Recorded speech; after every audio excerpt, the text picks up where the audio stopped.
Hello everyone, this is Derek Smith from Comprehensive Credit Repair, and I want to welcome you to today's credit repair tips. Today is going to be another long one while we talk about deleting collections and charge-off just like the pros do it.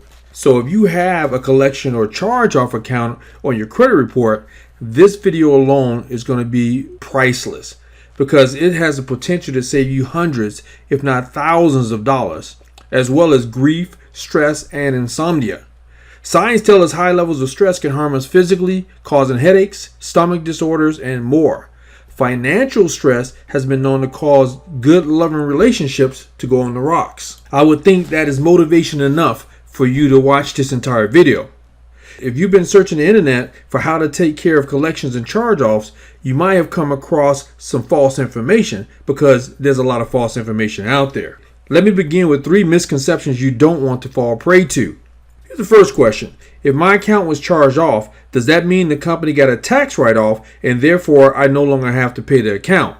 Well, the answer is no. That would be like saying if I steal a leather jacket from Macy's, does that mean they got a tax write-off so I can keep the coat for free? Wouldn't it be dandy if that was true? We could all become thieves and help companies lower their taxes at the same time. However, if your account is a charge-off, you still owe for the product or the service that you purchased. It is still going to hurt your credit until you get it taken off. I'm going to tell you the best way to do that later in this video. Question number 2.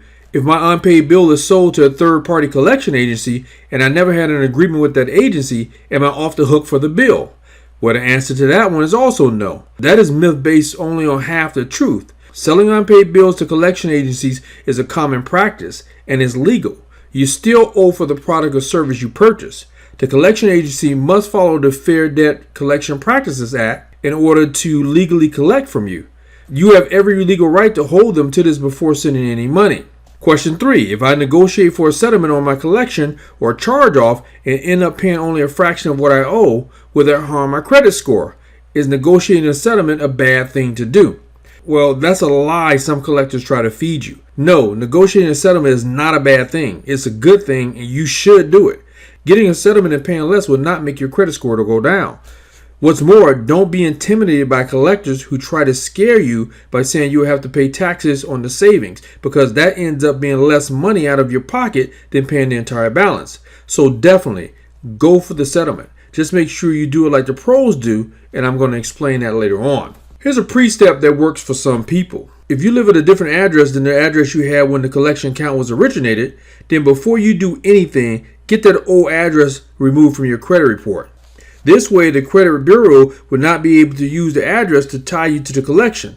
This can help in disputing that the collection belongs to you. In the case of an old paid-off collection, this is particularly effective. If you have a common name, you can write a letter that says there are more than 50 people with your same name in the U.S., and this account is not yours. Google your name and be specific. Without an address connecting you to the account, you have an excellent chance of getting it deleted. See my video on removing old addresses and names from your account. If you have an old paid off collection and can remove the address first, then use the credit investigation form to dispute that is yours. Handwrite on the form that there are 52 or whatever number of people named Derek A. Smith, for example, and that it is mistaken identity. However, if you are still at the same address, then don't despair. Proceed as I'm going to tell you now. Here are the proper steps to delete a collection with a balance legally. First, get your debt validation as I explained in one of my other videos. If you didn't get it, use the letter template that I'm going to give you in the body of this video to remove the collection off your credit report. If you are fortunate enough to be successful, you'll be rid of collection without paying any money. If you did get the validation, skip that particular letter and continue on with this video. Next, and very important, negotiate a settlement that includes a deletion agreement. Settlements are negotiated every day, but most people don't think about adding a clause that says when the creditor receives the money, the debt will be considered paid as agreed, and subsequently, they will report to the credit bureaus to delete the collection. This is the big secret that attorneys and other certified credit specialists use. You need to use it too. So here's an important note. The correct verbiage is paid as agreed. It's not paid in full, which is inaccurate. If you ask the creditor to write paid in full, they're going to say no because you're settling. You're not paying in full. Paid as agreed is the language the credit bureaus need to see in order to remove the collection.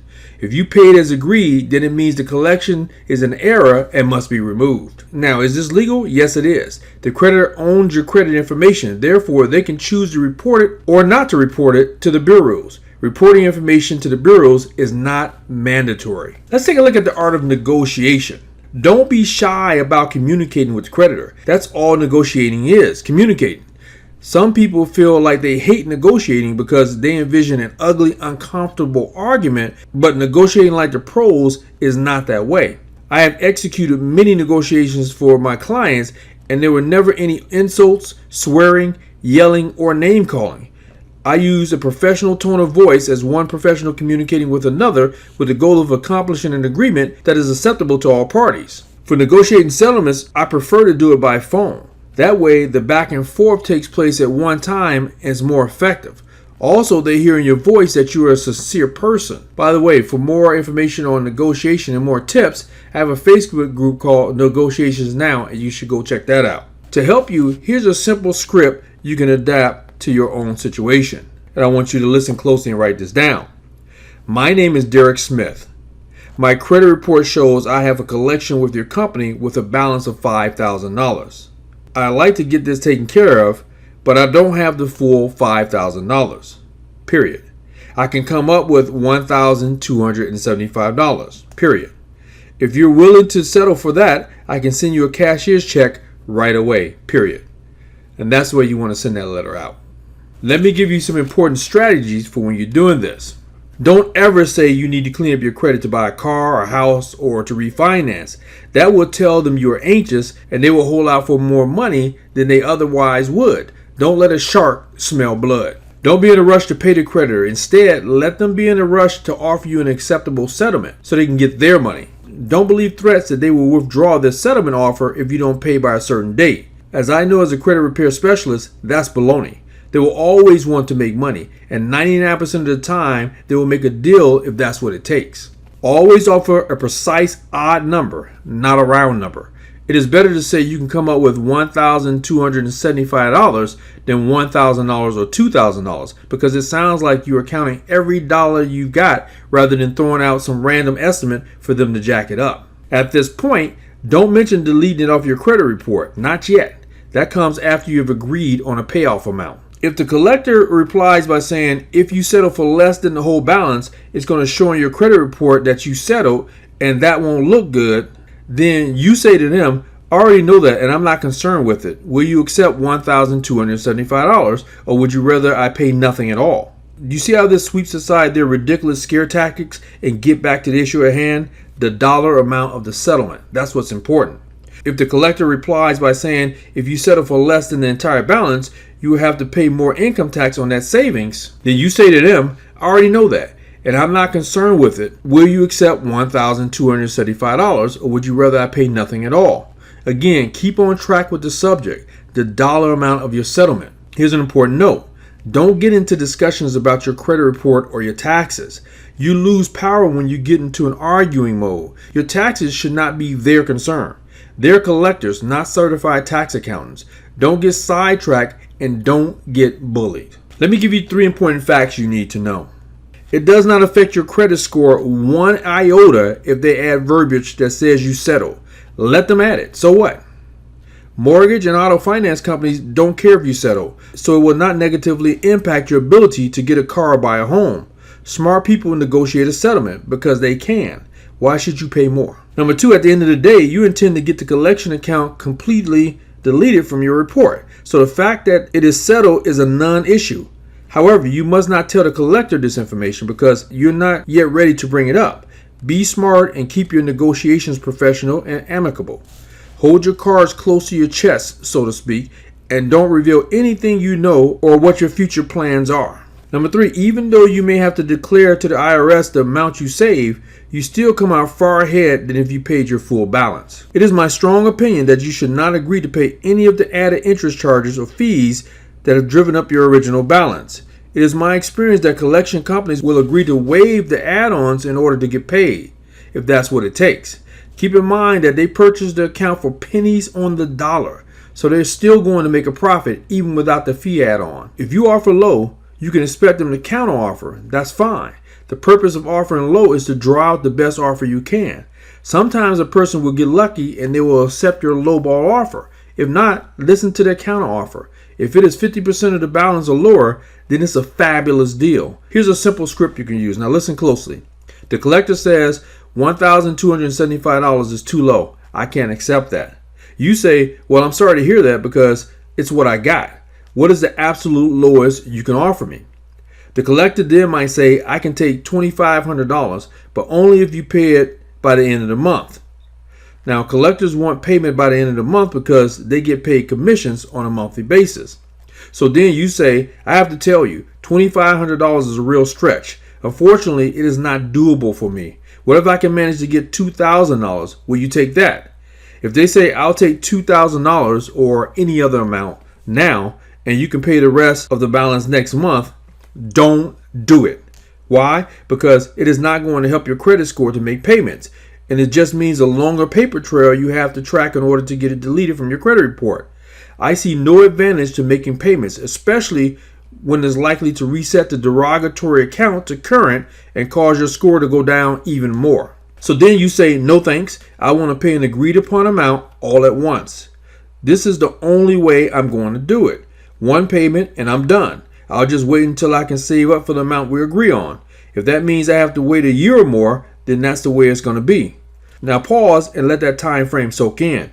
Chances are the individual won't even be working there a year from now. Collections have a huge turnover rate in personnel. Then I want you to continue. I want you to say, on the other hand, if we can agree on a feasible amount, I will pay you this month. Like I said, I want to take care of this, but I am not desperate or in a hurry. Now, you must always make them believe you're not desperate or you're not in a hurry. Never let a shark again smell blood. At this point, they might respond by saying, $2,500 is half off $5,000. That is the lowest I'm authorized to go. Now, because 50% is an excellent offer, you say, please send me a letter saying $2,500 by such and such date would be paid as agreed. Now, I'm emphasizing paid as agreed. And then say, I'll see what I can do to come up with the funds. Now, an email letter is acceptable. If they want to email, ask for a letter on company letterhead, signed in an email attachment. That is ideal, but if not, then an email is also legally accepted.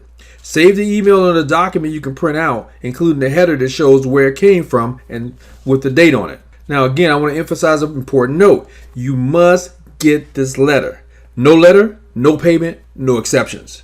I'm going to explain later because you are not going to tell your creditor why you want the letter. Simply state that you need a letter saying X amount will be paid as agreed. Those are the magic words you need. Again, you don't pay a penny until they provide you with a letter or an e-letter confirming your verbal agreement. Some experts want another sentence added to your letter. It goes like this. The payment of X amount of dollars will release Derek A. Smith from further obligation, including selling the account to a third party. Now, other experts say the sentence is redundant and unnecessary. I'm going to let you choose for yourself to add it or not to add it. Personally, I would be very happy with a 50% settlement, but if you want to continue negotiating, that's your prerogative. Some people have more patience and stamina for negotiation than others. The way to get an even lower settlement is to convince them that you neither have the cash nor do you have the ability to get the cash anytime in the foreseeable future. A super low settlement takes more time, so you need to consider whether or not the extra time is worth the possible savings. I say possible savings because every company has their floor for settlements. Not all companies will or can go to 25%, for example. Now, if the creditor offers you 20% off with an 80% payment, I will hold out. In my experience, all companies will offer 20% off, so that's nothing special.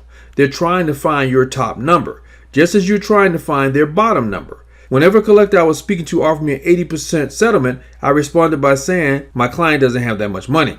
If you can't go lower, please consult with your supervisor for an exception. Would you like me to hold on while you check? I would then hold the line while the collector spoke with or pretended to speak with the supervisor, and then he or she would come back with a lower offer. I probably had a slight advantage as a third-party negotiator because the collector couldn't fault me personally for the bad account. Also, I presented myself as being on their side, trying to help them get money on the account. I said, unfortunately, my client has very limited resources, and you can feel free to use that expression for yourself. I explained that unless we came up with a doable sum, there would be no payment at all. I never negotiated payments, only flat payoff amounts. Once we had a verbal agreement for settlements, I always asked for it in writing as the next step. I had the collection fax me the offer on company letterhead, but an email attachment would be equally acceptable. Present yourself as a calm, rational professional. Do not engage in name calling or yelling. If they call you a name like loser or raise their voice, simply hang up on them. An immediate termination to the call will send a message better than anything else. You must not ever stoop to their level by calling them a name in return, or yelling or swearing or things like that. Just simply end the call. Now you have the upper hand. There was money dangling in front of the collector, and he or she has just blown it by acting rudely and therefore causing you to cut off communication. If they call right back, don't pick up. Let them stew for a day or so.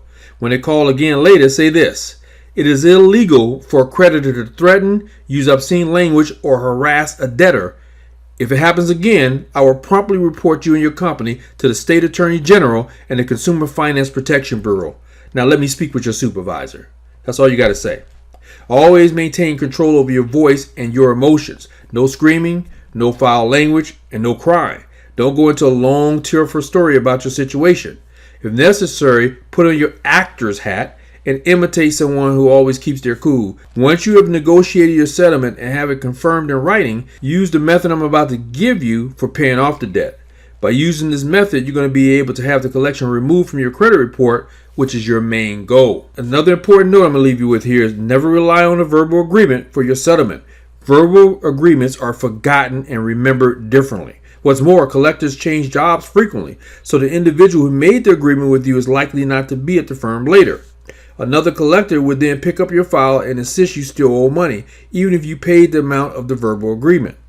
There is no way you can prove you have paid off the account as agreed unless you have it in writing on company letterhead. One of the worst mistakes people make is handing over money to a collection agency based on a verbal agreement alone. So let me give you the only right way to make payment on a collection or charge off.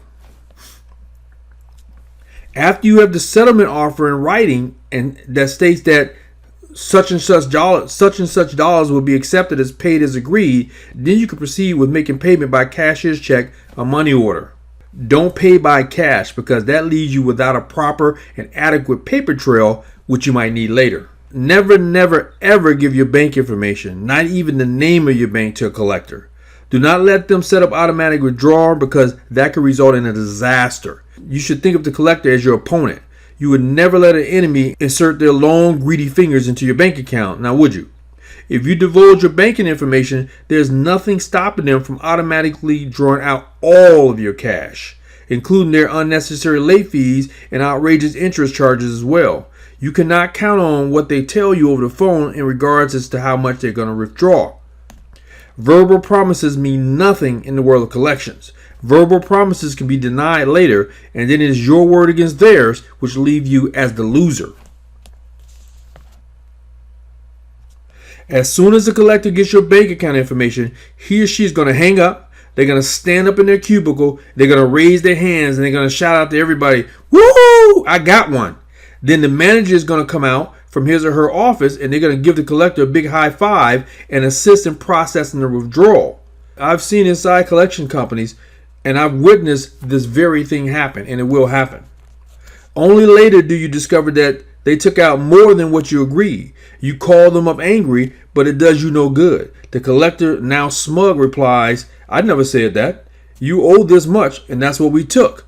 Click, and that's it. So don't do it. Now, what can you do? They've got your money, too much of it, and you were the one who gave them the key to open your account. Pay by check.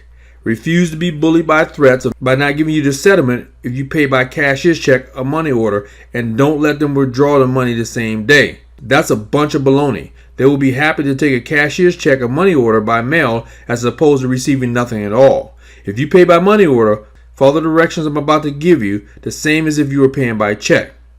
Please pay strict attention to the 5-step procedure I've outlined here. Before we get started, follow these steps exactly. This is how the best professional credit experts get collections removed from your credit file.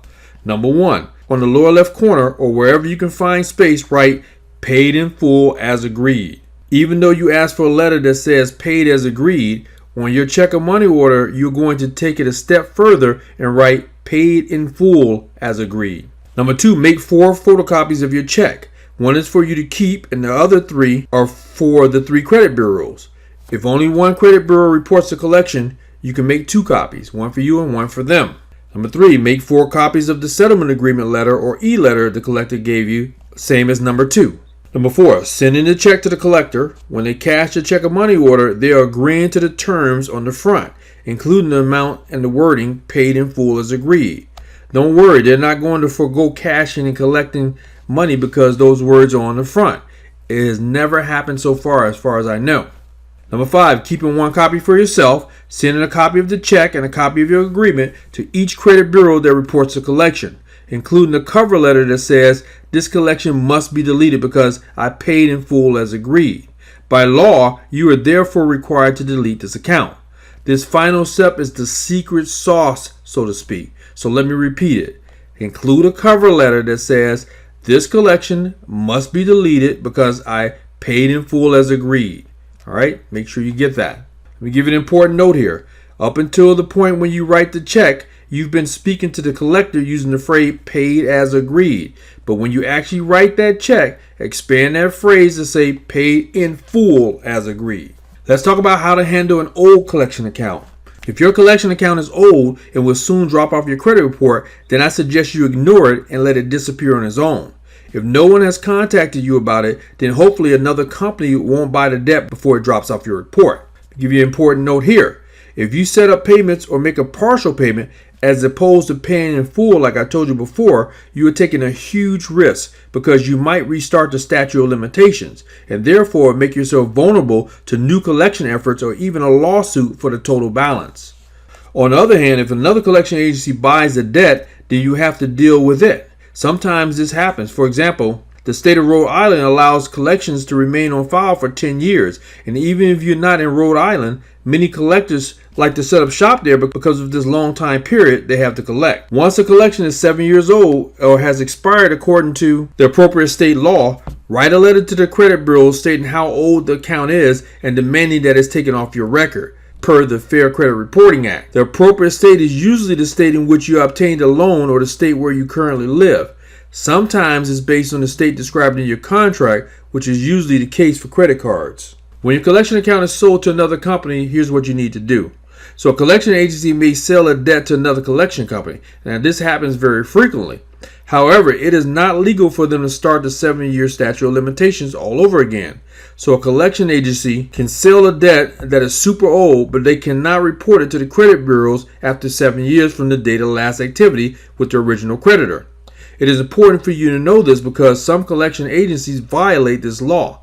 They continue to report the bad account to the bureaus past the statute of limitations, and unless someone complains, they get away with it. So my important note here is a collector cannot report a debt that is more than 7 years past the date of last activity with the original creditor. Duplicate negative information can penalize you twice. You are not supposed to be penalized twice for the same incident per law. If you were late on your credit card, then the credit card company sold the account to a collector. Your credit report might show a 90-day late with the credit card and show it with the collector, therefore penalizing your credit score twice for the same account. Now, if you go to letter 12 in my letter package that's included in the link below, it's a dispute letter you send to the credit bureaus to have the duplicate removed. Please note that the duplicate account you want removed is the first original account with the credit card company, not the latest account with the collector. Because the original creditor sold the account and because it is older, it will be the easiest one to remove. After that success, you can tackle the account with the collection agency, either negotiating a settlement or disputing it, whichever is appropriate for your situation. Let me tell you about zombie debts. When a collector sells your old debt to another company and that company continues to report it to the credit bureaus even though it is past the statute of limitations, it is called a zombie debt because the darn thing keeps rising from the dead and coming back to haunt you. When writing a letter about a zombie debt, use plain English and demand to have the account removed. Letters that contain excessive legalese are less successful. If you need to state that you have an attorney who is ready to file a lawsuit, go ahead and state that. It is your legal right to insist that they adhere to the law. Let's talk about how to handle paid off collections and charge-offs. So if you already paid off the collection or charge off so that it shows a zero balance, you can still get it removed. There's a loan officer I know of who cleaned up his credit and went on to buy a $975,000 dream house. Here's the story behind this. That loan officer had sufficient income and down payment to buy a house, but his credit score was in the mid 500s. Due to a string of collections from the past when times were tough, he got behind on his bills.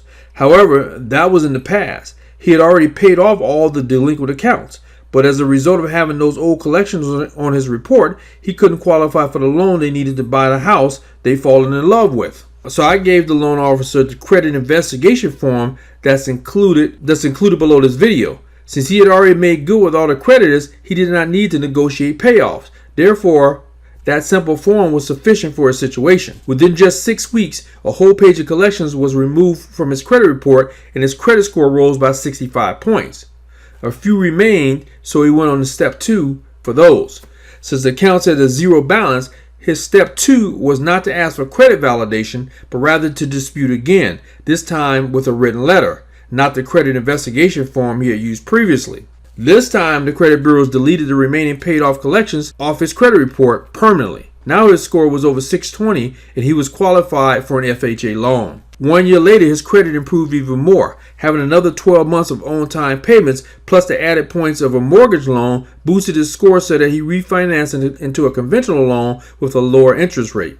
This also confirmed that the removal of the old paid off collections was permanent. If you have zero balance collections, follow this loan officer's example. Use the credit investigation form first. Put only one account on the form at a time unless 2 accounts are related to one another, such as a duplicate record. I would send up to 3 forms per week, several days apart. Chances are each envelope will go to a different representative. Then for the accounts that did get removed by using the form, send a letter number 8 that's included in my package of letters. This is the follow-up letter to the credit bureau after they denied deleting the old collection.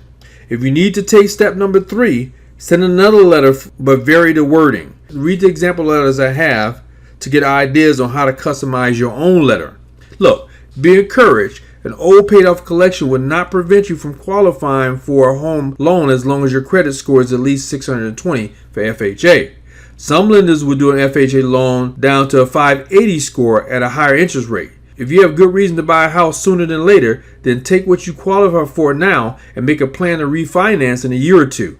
Just be sure that you will have the equity to refinance.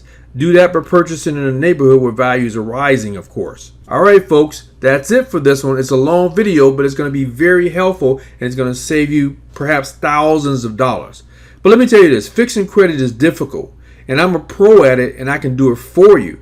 If you need my help, if you need the help of a professional, you can go to www.comprehensivecreditrepair.com for more information and to sign up. And by the way, when you become my client, I give you a free luxury vacation to one of 51 locations I have available. So again, to go to www.comprehensivecreditrepair.com today to sign up and find out more. All right, everybody, I'll see you in the next video.